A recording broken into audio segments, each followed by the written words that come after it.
Topics जल संसाधन में आप सभी विद्यार्थियों को स्वागत है, अभिनंदन है। आज जो टॉपिक्स है वो है जल संसाधन। ये जल संसाधन दो शब्दों से मिलकर के बना है, पहला है जल और दूसरा है संसाधन। क्योंकि संसाधन टॉपिक्स को हम लोग पहला चैप्टर से ही पढ़ते आ रहे हैं कि जो हमारे लिए मूल्यवान हो, उपयोगी हो, मान्य हो, ये सब तो पढ़ चुके हैं। इसका मतलब है पानी क्या मेरे लिए मूल्यवान है या नहीं है? पानी क्या हमारे लिए मूल्यवान है? उपयोगी है? हम लोग इसका उपयोग करते हैं।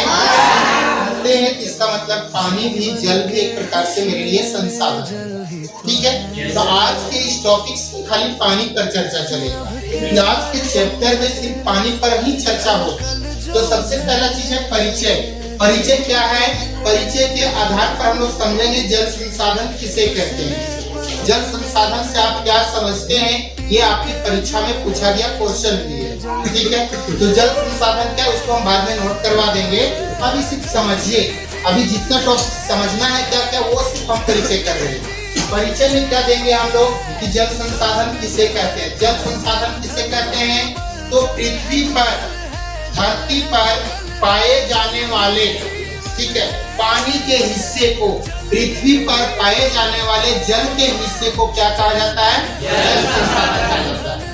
यानी उस जल का उपयोग हम, आप, जीव जंतुएं, पेड़ पौधे, पृथ्वी पर रहने वाले सभी प्रकार के जीव क्या करते हैं, उसको अपने दैनिक जीवन में प्रत्येक दिन क्या करते हैं, उपयोग करते हैं। सब कोई करते हैं, पेड़ पौधे भी करते हैं, जीव जंतु, कीड़े मकोड़े भी करते हैं, हम और आप भी करते हैं। और हम लोग तो अनेकों काम के लिए करते हैं, बहुत सारे कामों के लिए करते हैं, जो आगे के टॉपिक्स में आएगा। अभी इसे समझना कि उपयोग करते हैं। ठीक है, तो जितने तरह का उपयोग कहाँ कहाँ से करते हैं आप लोग जवाब दीजिए। आप लोग समझेंगे कि कहाँ कहाँ से करते हैं। कुआं से करते हैं, जलकूप से करते हैं, तालाब से करते हैं, डैम से करते हैं, से करते हैं, नदी से करते हैं, झरनों से करते हैं, झीलों से करते हैं, समुद्र से करते हैं। मतलब बहुत सारे अनेकों प्रकार से, भूमिगत जल से करते हैं।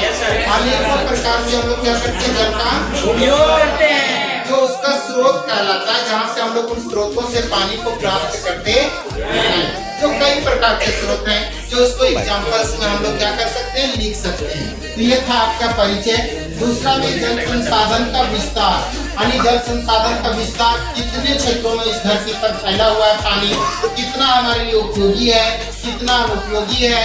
ठीक है, भारत में कितना % वर्षा होती है, विश्व में कैवा रैंक पर आता है, उन सभी के बारे में उसके विस्तार पर चर्चा करेंगे। ठीक है, आगे के टॉपिक्स चढ़ेंगे कि जल दुर्लभता क्या है, जल दुर्लभता के कारण कौन कौन से हैं, क्या इसका कुछ उपाय है, उसको हम निदान कर सकते हैं, जल की समस्या को दूर कर सकते हैं। तो उन सभी पर चर्चा करेंगे जल दुर्लभता में।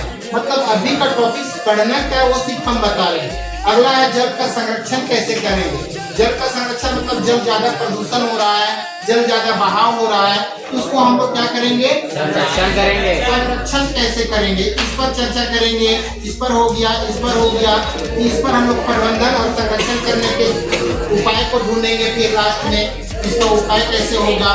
जब प्रदूषण करने को जानता है, तो जैसे हानि को पहुंचाने जानता है, तो उसका फिर हम लोग सुधार भी करते हैं। गलतियां हम ही लोग करेंगे, सुधार भी हम ही लोगों को करना है। तो यहाँ पे क्या करेंगे, जल का प्रदूषण भी हम ही लोग कर रहे हैं, तो उसका संरक्षण और जल का संरक्षण के उपाय भी हम ही लोगों को निकालना। ठीक है, नेक्स्ट में हम लोग चलेंगे प्रश्नोत्तरी कार्य, जिसमें से जल संभर क्या है उसके बारे में बताएंगे। जल एक नवीकरणीय जो भी संसाधन है तो कैसे है, उस पर चर्चा करेंगे। मानव जीवन के लिए जल महत्वपूर्ण है, क्यों, कैसे है, इसके लिए हम लोग चर्चा करेंगे। ये सभी प्रश्न है जो नोट्स भी करवाएंगे आपको और इसका समझाएंगे भी साथ साथ। अगला टॉपिक्स में रहेगा जो सबसे VVI क्वेश्चन बनता है इसी चैप्टर का, वो है बहुउद्देशीय नदी घाटी परियोजना किसे कहते हैं उसके बारे में समझेंगे। बहुउद्देशीय नदी घाटी परियोजना को भारत के प्रथम प्रधानमंत्री पंडित जवाहरलाल नेहरू ने इसे आधुनिक भारत का मंदिर कहा था। क्यों कहा था उस पर हम लोग की चर्चा करेंगे और इसका क्वेश्चन का आंसर भी करेंगे। साथ ही साथ बहुउद्देशीय नदी घाटी परियोजना जब हमारे देश में निर्माण हुआ, तो इससे क्या हमारे इस देश के लोगों को, किसानों को, आम जनों को लोगों को क्या कुछ फायदा हुआ कि नहीं हुआ? हुआ तो कुछ हानियां भी हुआ है, लाभ के साथ साथ हानियां भी हुआ, तो उनके बारे में चर्चा होगा और उसका प्रश्नोत्तरी कार्य करेंगे। इसके अलावा परंपरागत वर्षा जल संग्रहण की पद्धति को कैसे अपनाया गया था, प्राचीन काल में लोग कैसे हम लोग को वर्षा जल संग्रहण करते थे, और क्या आज उस जल के संग्रहण करने की तरीका को जो पुराने समय में था आज उस तरीके को हम लोग अपना रहे हैं या नहीं अपना रहे हैं, इस पर भी प्रश्नोत्तरी कार्य के साथ साथ चर्चा भी होगा। और इसके अलावा राजस्थान सबसे इम्पोर्टेंट क्वेश्चन, ठीक है, इसके साथ साथ में ये भी इम्पोर्टेंट क्वेश्चन है, ठीक है, ये सबसे इम्पोर्टेंट है, बीबीआई करेंगे इसको और ये भी बीबीआई करेंगे, बहुउद्देशीय नादी गाड़ी परियोजना के लाभ और हानि, ये 2 नंबर का क्वेश्चन पूछना है, ठीक है, जिसमें से आपको 2 लाभ हानि पूछेगा। हम तो आपको 5 से 6 लाभ 7 लाभ लिखा देंगे, 10 बोलिएगा लिखा देंगे, लेकिन आपको पूछेगा परीक्षा में 2 लाभ और हानियां लिखने के लिए, तो ज्यादा मतलब लिखाएंगे जरूर, लेकिन ज्यादा जानना आपको है, लिखना है परीक्षा में 2 नहीं, ठीक है।